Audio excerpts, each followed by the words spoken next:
What's up guys, so I'm out here in New York checking out all the new Acer products. In my hand I have the new Acer Nitro 7, so let's go ahead and have a first look and hands-on.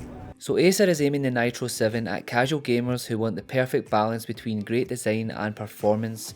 And when it comes to design, it's worlds apart from the plastic build we have seen on the Nitro 5, as the 7 features a wonderfully sleek metal chassis that definitely does not scream gamer, and for me, at least anyway, this is certainly a welcome addition, and overall it is a very good looking machine. Another advantage the Nitro 7 has over the 5 is that it is also slimmer at just 19.9mm, but with that metal chassis it does weigh just a touch more at 5.51 pounds or 2.5 kilograms. In terms of connectivity, on the left hand side you will find the Kensington lock, Ethernet port, HDMI, a USB Type-C and 2 USB 3.0 ports. On the right hand side you will find the power in, along with another USB port and audio jack. Moving on to the screen, while it is 1080p, it does feature a 144Hz refresh rate with a 3 millisecond response time, and during my brief time playing with it I was pretty impressed with the colour reproduction, but obviously I will have to test it further while gaming.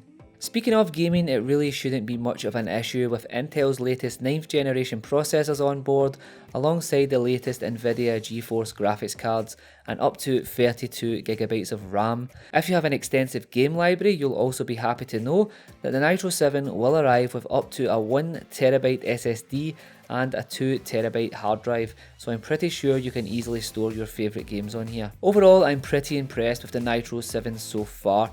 It is a great looking laptop, and for me at least, more appealing than the Nitro 5. Obviously, I will have to get this in-house and put it through its paces when it comes to gaming performance, etc.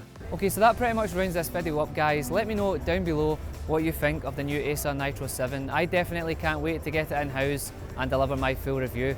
As always, stay safe, be kind to each other, and I will catch you on the next one. Peace.